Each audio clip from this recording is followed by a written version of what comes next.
성탄은 예수님이 육신을 입고 이 세상에 오신 날을 일컫는 말입니다. 아기 예수로, 그리고 마굿간에, 그리고 가난한 목수의 아들로. 하나님께서 이렇게 하신 이유는 무엇일까? 그것은 다름 아닌 우리의 구원을 위한 것입니다. 이 성탄에는 전제가 있는데 우리가 죄인이라는 것이며 멸망받을 대상이라는 것이죠. 그런데 그것을 하나님께서 대책을 마련해 주신 게 성탄입니다. 그래서 성탄이 그 의미상 한없이 기쁘고 감사하고 행복한 것입니다. 그리고 본문은 성탄과 직접 관계가 있는 예수님이 세상에 오신 목적을 분명하고도 선명하게 아주 드러내 보여주시는 장면입니다. 여기 이 에베소서는 지금 터키 지역에 있는, 터키 서부에 있는 한 지역, 거기에 과거에 예수께서 계실 때에, 그리고 예수님의 제자인 사도 바울을 통해서 이렇게 복음이 전해졌던 곳인 것 같아요. 그래서 그곳에 교회가 세워졌고, 에베소라고 하는 곳에 하나님께서 그들의 문제를 해결하기 위해 이렇게 바울 사도를 통해 성경을 써서 보내. 에베소는 그래서 이방인 땅이죠. 유대인들이 멸시하던 이방인들입니다. 이방인은 예루살렘에 왔다고 해도 성전에 들어갈 수가 없지요. 그리고 유대인들은 자기들이 아브라함의 후손이고 자기들에게만 하나님이 말씀을 맡기셨다고 아주 특별히 자기들을 특권화하는 그런 의식을 가지고 있지요. 근데 놀랍게도 예수님이 십자가 이후에 그곳에 복음이 전해져서 교회가 세워졌어요. 그래서 여기 나오는 그 내용을 보면 전에 너희가 멀리 있었다 뭐 이렇게 하면서 전에 지금 이런 말씀들을 하시는 거예요. 이거 이제 차근차근 풀어가기로 하고, 자, 그래서 예수님이 오신 이 성탄 속에는 기독교인의 성품이 들어있어요. 그리고 삶의 형식이 한마디로 드러내지는 목표가 있어요. 기독교인은 삶을 어떻게 풀어가야 되는가 하는 거예요. 그러니까 우리가 마냥 기뻐만 하는 게 아니라 그 속에는 하나님의 중차대한 어떤 사명이 우리 속에 있다는 걸 알아야 되겠죠. 그래서 거기 15절에 보면 화평이라고 하는 단어가 있고요. 16절에는 화목, 그리고 17절에는 평안, 그 다음에 21절에는 서로 연결, 그 다음에 22절에는 하나님이 거하실 처소, 전부 우리에게 주어진 것들입니다. 이건 지금 우리가 누리고도 있지만 앞으로도 해야 할, 아주 기억에 두어야 할 그리스도인의 삶을 얘기한다 그 말이에요. 그 예수님의 십자가의 은혜로 우리는 거듭났고요. 그 다음에 제시된 삶의, 새로 제시된 그 삶의 목표와 방식으로 시작해야 하는 사명이 주어졌어요. 그래서 성탄은 어떤 면에서는 우리 크리스찬들에게는 새로운 시작이에요. 하나의 사명이 주어졌거든요. 그래서 성탄의 선물을 크게 두 가지로 볼 수 있는데, 하나는 우리를 죄에서 건지신 구원이고 또 하나는 화평입니다. 자, 아까 유대인과 이방인이 있었어요. 예수님 오시기 전에는 그게 아주 극한 대결을 하는 것이죠. 그런데 예수님이 오시고 예수님의 백성이 된 사람들에게 주어진 사명은 화평이다. 자, 어린아이들에게 주신 선물은요, 두 가지가 있을 수 있습니다. 어린아이들. 아주 어린아이 때는요, 완제품을 선물하죠. 그냥 가지고 놀면 돼요. 그래서 조금 성장하면 스스로 만들 수 있는 레고를 비롯한 어떤 조립식을 선물로 하면 아이들이 자기 능력껏 만들어서 그걸 즐기게 되는 것입니다. 하나님께서 주신 성탄 선물에 구원이 완제품이라면 화목은 조립과 가꾸기, 그리고 그것을 보존해야 할 능력이 필요한 수준 있는 선물입니다. 이것을 그리스도인들이 오늘날 감당하느냐? 첫 번째 선물만 감당하는 완제품 수준의 아주 수준 낮은 어린아이 같은 신앙생활을 하고 있는 교인들이 너무나 많기 때문에 우리 기독교는 이렇게 퇴보의 어떤 흔적들이 많아지고 있는 것이지요. 자, 여러분, 우리는 하나님과의 회복된 관계를 누리는 화평, 이것은 하나님이 하시는 일입니다. 예수 그리스도의 십자가를 통해서. 그러나 또 하나, 다른 하나는 그 화평을 전제로 기반으로 해서 우리에게 주신 사명, 이제부터 다른 사람과의 화평을 누리라 하는 말입니다. 이건 시작이에요. 아멘. 그러자 13절을 한번 보시죠. 13절 시작. 이제는 전에 멀리 있던 너희가 그리스도 예수 안에서 그리스도의 피로 가까워졌느니라. 네, 전에는 멀리 있었어요. 근데 이제는 가까워진 거예요. 자, 그 다음에 또 하나의 현상이 있어요. 전에는 어떤 현상이 있었느냐? 14절. 그는 우리의 화평이신지라 둘로 하나를 만드사 원수된 것 곧 중간에 막힌 담을 자기 육체로 하시고. 옛날에는 어쨌다는 것이죠? 원수된 상태였고 심지어는 중간에 막힌 담이 있어서 서로를 절대 만날 수도 없고 쳐다볼 수도 없어요. 대화가 불가능한 상태였어요. 동독과 서독을 가르던 그 벽처럼, 우리나라의 휴전선처럼 가려져 있는 거예요. 그런데 예수 그리스도의 이 세상에 오심으로 말미암아 이것이 허물어졌다는 거예요. 과거가 그랬었지. 자, 그런데 이제 현재는 그러면 어찌 됐느냐? 13절 한번 더 읽어요. 이제는 전에 멀리 있던 너희가 그리스도 예수 안에서 그리스도의 피로 가까워졌느니라. 자, 이제는 어쨌다고요? 가까워졌다. 무엇 때문에 가까워졌대요? 예수님의 십자가 때문에. 예, 십자가에 흘리신 피 때문에. 그러면 이것이 우리를 가깝게 하는 것이 목적이어서 성탄에 예수께서 오셨다 그 말씀입니다. 자, 그 다음에 또 현재 어떤 일이 또 진행되고 있느냐. 21절. 그의 안에서 건물마다 서로 연결하여 주 안에서 성전이 되어가고. 건물은 유대인들의 사고의식을 가지고 하는데 유대인들은 처음에는 집 하나를 간단하게 지어서 부모와 어린 아이들을 데리고 살아요. 그러다가 이제 또 거기서 장가를 가고 뭐 이렇게 하면은 옆에다 또 건물을 짓는데요. 자, 이런 것처럼 해서 연결되어 가는 거예요. 그것을 이제 우리 크리스천들에게 또 한번 보자면 우리 각각의 건물이 하나씩, 그런데 이것을 연결하여서 뭐가 된다? 성전. 성전은 뭐죠? 하나님이 계시는 거. 하나님이 계시는 곳이 되기 위해서 우리는 지금 그렇게 진행 중이다. 그 다음에 또 한 번 22절. 너희도 성령 안에서 하나님이 거하실 처소가 되기 위하여 그리스도 예수 안에서 함께 지어져 가느니라. 지금 우리는 공사 중이라는 것이죠. 그리스도 예수 안에서 함께 지어져 간다. 아멘. 그런데 문제가 있어요.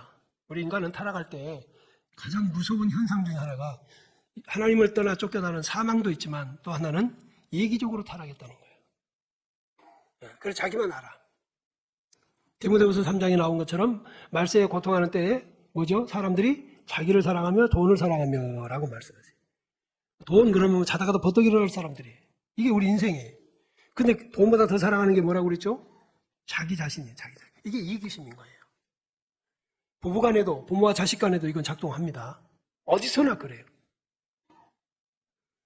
자, 이런 사람들이 어떻게 함께라는 단어를 만들까? 이게 바로 예수 그리스도의 십자가의 목적이고 십자가의 은혜를 제대로 받은 사람들이 바로 이런 것을 힘쓰게 돼 있다. 아까 어린아이가 조립식 장난감을 조립하는 것처럼 우리들도 하나님이 주시는 이 화목이라고 하는 이 사실을 받아들이는 성숙함이 있다면 우리 신앙생활에는 이것을 위해서 노력하는 부분이 있다.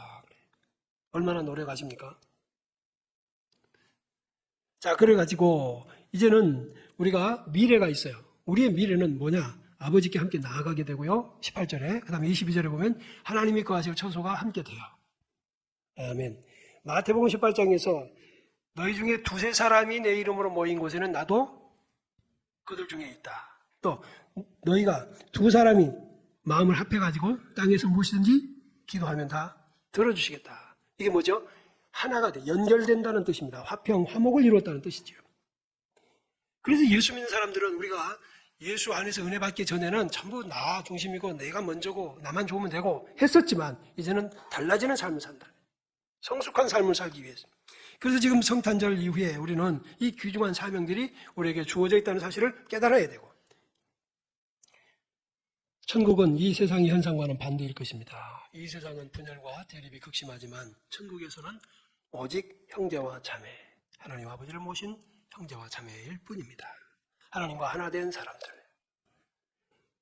루마니아에서 미국으로 망명한 작가 리처드 범브란트라고 하는 분이 쓰신 책 속에 한 청년이 자매를 사랑하다가 그 방에 문을 두드리지만 누구세요? 그러니까 나요 할 때 문이 열리지 않아요.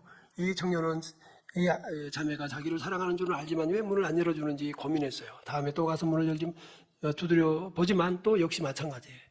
많은 고민을 하다가 어느 날 이거구나 하고 깨달았어요. 그리고 가서 문을 두드릴 때 누구세요? 그러니까 당신이요 그랬어요. 그때 문이 열렸다. 물론 문학작품이기 때문에 우리에게 하나가 된다는 것을 얘기하는 강조의 얘기입니다. 그리고 그분은 이어서 하는 말이 천국은 우리의 생각과는 달리 대단히 좁은 장소다 그렇게 생각해요. 제가 그 책을 처음 읽을 때는 이게 무슨 뚱딴지 같은 소리일까? 천국은 대단히 좁은 장소다. 우리가 넓을 거라고 생각하는 건 착각이다 그랬어요. 그게 뭔가?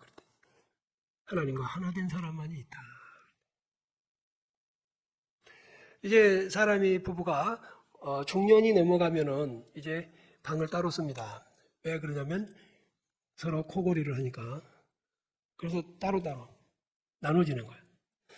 왜 그럴까 생각해 보니까 피차에 피해를 안 끼치려고, 새벽기도 나가려고 그렇게 합니다. 자, 우리는 이렇게 각각의 어떤 단점들이 있지만 이렇게 또 성숙한 모습으로 문제를 해결해 갈 수 있는 능력들도 우리에게 주어져 있어요. 하나님과 하나 된 사람들, 하나. 그들이 거주하는 공간이 천국. 그렇게 생각한다면 저와 여러분들이 성탄에서 구원하시고 화목하게 하셨고 화평하게 하셨다는 단어가 얼마나 의미가 깊은 것인가 하는 것을 또 마음에 새겨야 할 걸로 믿습니다.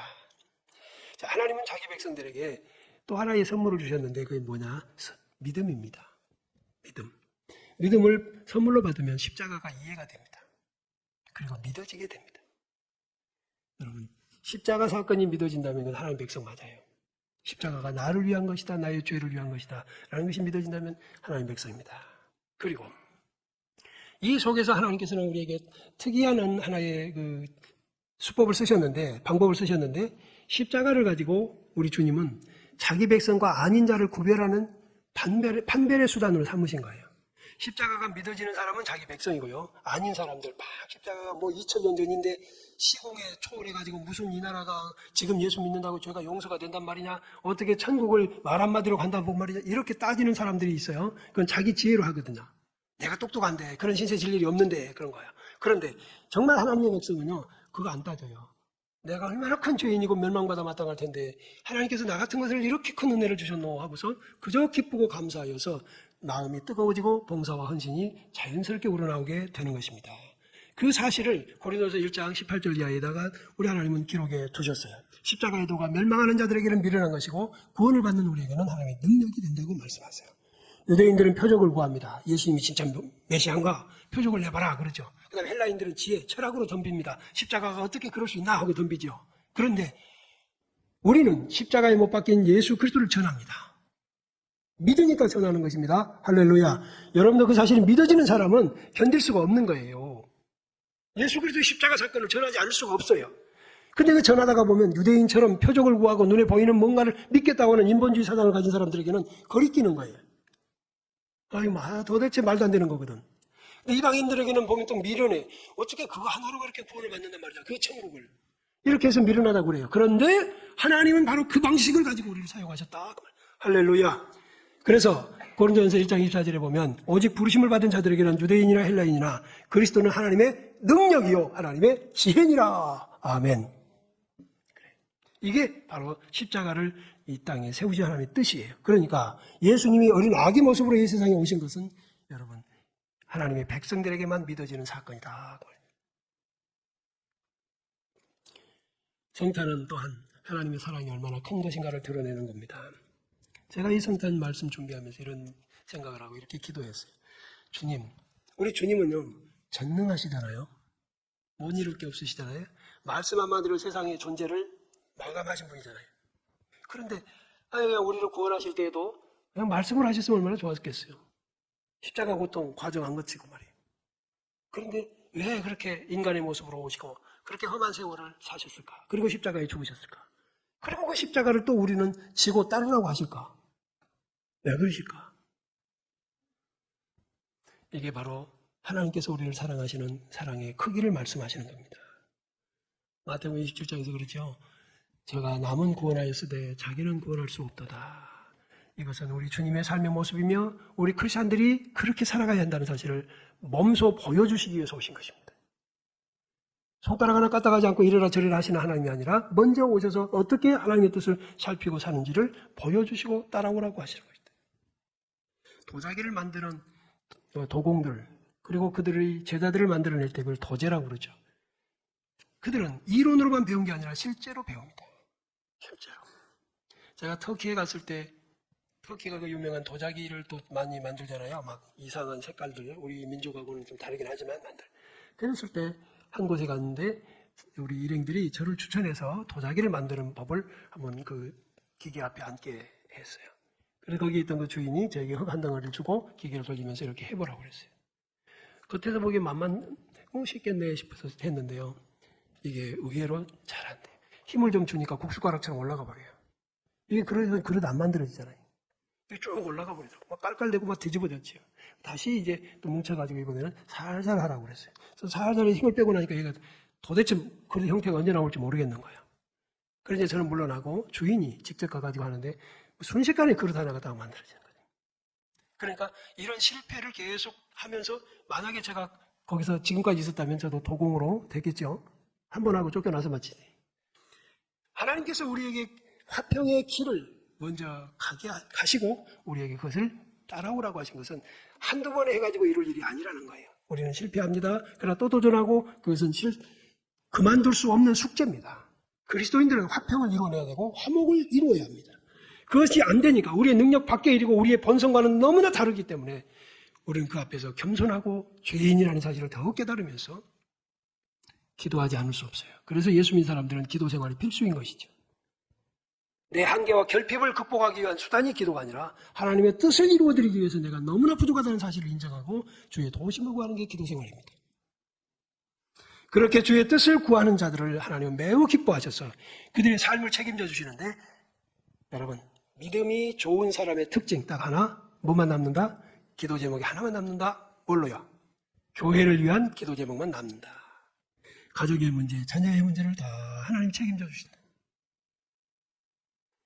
우리의 육신의 건강도 하나님은 쓰실 이유가 있다면 고쳐서라도 쓰시는 분이시다. 아멘. 제가 어제 그제도 눈이 많이 오니까 여기를 좀 쓸었는데요. 그 플라스틱 대보다는, 빗자루보다는 그 대로 만들어 놓은 대나무 가지로, 그게 좋아요. 그런데 이걸 허름하게 만들었나 봐. 아마 차이나에서. 그래서 나중에 쓰다 보니까 이게 막대기만 남고 쑥 빠져버리는 거예요. 근데 보아하니까 이것이 아직은 그래도 날개가 좀 많이 있어서 쓸만해요. 이게 몽둥이처럼 됐다면 버렸을 건데요. 아직 쓸만하다 싶으니까 제가 철사를 가지고 와서 벤치로 꾹꾹 묶어가지고 지금까지 쓰고 있거든요. 여러분, 여러분의 목숨은 하나님의 것입니다. 여러분이 하나님 나라를 위해서 쓰실 만하다면 하나님은 고쳐서 쓰실 텐데 아무도 문제가 아닙니다. 하나님이 하실 거예요. 그러므로 우리는 이 화평하라는 이 성탄의 사명, 이것을 한 번 더 마음에 굳게 잡고 내가 살아야 할 이유, 이거 바로 이것이어야 됩니다. 내가 힘써야 할 이유, 바로 이것이어야 됩니다. 자, 그러면 이것을 어떻게 할까요? 아까 도제처럼 그 쉬운 일이 아니거든요. 그래서 우리에게는 우리를 100% 이해해 줄 수 있는 가정이 있고 교회가 있습니다. 먼저 가정에서 해보는 거예요. 화평을 도모하는 것이죠. 화목을 힘쓰는 것입니다. 안 되잖아요. 우리는 하다가 보면 또 무너지고 화가 나서 먼저 화평을 깨뜨려버리기도 하잖아요. 우리. 그런데 또다시 우리 가족은 우리를 용서할 것이고 용납할 것이고 기회를 줄 테니까 또 하는 겁니다. 교회도 그렇거든요. 아이가 처음부터 장난감 조립을 잘할 건 아니에요. 뭐가 뭔지 모르겠지만 해보면서 점점점 나중에 능숙해지는 것처럼 우리가 주 예수 그리스도의 십자가의 길을 따라가는 것이 바로 그런 것일 것입니다. 아멘. 하나님의 백성이라고 할 때 구약에서는요, 이스라엘 백성, 아브라함의 후손인 이스라엘 백성만 가리키고 있었습니다. 그런데 예수님의 십자가 이후에는요, 그것이 무시됩니다. 이제 전 세계에 하나님이 택한 백성들, 이건 민족과 혈통을 초월해서 말씀하세요. 예를 들어서 사도행전 18장에 보면 바울 사도가 고린도에 도착했을 때 그렇게 말씀하세요. 내가 너와 함께 있으니 아무도 너를 해롭게 할 자 없다. 두려워하지 말고 외쳐라. 하나님의 복음을 전해라. 이 성중에 내 백성이 많다. 할렐루야. 고린도라고 하는 음란한 도시, 우상 숭배가 아주 하늘에 닿는 그런 곳에서도 하나님의 백성은 있다. 아멘. 여기 무선에도 있다. 여수에도 있다. 대한민국에도 아직도 많다. 여러분 믿으시기를 바랍니다. 여러분의 직장에도 하나님의 백성이 있습니다. 그러니까 우리 똑바로 살아야지. 그들에게 우리는 사명자로 가야 돼요. 사명자로. 직장에 돈 벌러 보내신 게 아니라 사명자로 보내셨다고 한번 생각을 바꿔보세요. 거기서 예수 그리스도의 십자가의 구원을 목적으로 그들을 섬기고 희생하고 돌아옵니다. 마무리하겠습니다. 우리는 십자가를 따라가는 이 삶이 선물만 얘기하다가 그냥 말아버리는 것이 아니라 힘들이지 않고 기다리는 신앙생활이 아니라 힘을 들이는 신앙생활을 하셔야 됩니다. 그게 우리의 인격이에요. 불로소득을 하려고 하는 인격자가 있어요. 이번에 지금 우리나라 큰일이죠. 정말 혀를 끌끌 찰 만한 일들이 많이 있습니다. 소위 빌라왕 들어보셨잖아요. 한 사람이 빌라를 수백 채를 가지고 돈 한 푼 없이 시작해가지고 젊은 우리 신혼분 가족들 그리고 젊은 청춘들이 집 한 채 가져야 되겠다 했을 때 그걸 해서 해놓고는 갑자기 급사를 했다는데 스스로 목숨을 끊은 건지 아니면 그야말로 심장이 멎었는지 모르겠어요. 그로 인해서 얼마나 많은 기가 막힌 일들이 벌어집니까? 바로 이 불로소득. 남은 그렇게 평생 모아가지고 애가 타고 그것이 하나가 꿈이었는데 그걸 역이용해서 여러분 하나님은 우리를 이렇게 기르지 않습니다. 예수인 사람들은 힘들이지 않고 불로소득을 얻는 그런 나이 아니. 여러분도 여러분의 자녀를 인격적으로 기르시려면 절대로 공짜를 가르치면 안 됩니다. 대가가 있다는 것을 가르쳐야지. 힘들이지 않는 신앙생활은 기대도 하지 마세요.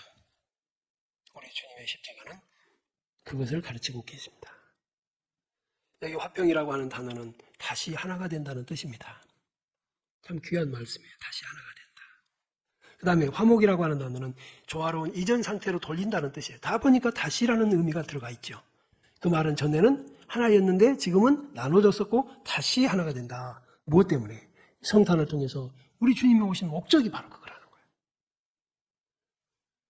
우리는 이기적으로 강한 속성을 가지고 있기 때문에 여간 주의하지 않으면 먼저 자신이 드러납니다. 저도 여러분도 아직 그렇습니다. 그리고 이것은 천국 갈 때까지 우리는 조심해야 할 근성들입니다. 기억합시다. 그리고 또 하나, 상대방이 실수하고 상대방이 넘어지고 자빠지고 힘겨워하면 좀 기다려주고 여유를 부려주시면 좋겠어요. 다시 한번 해보라고.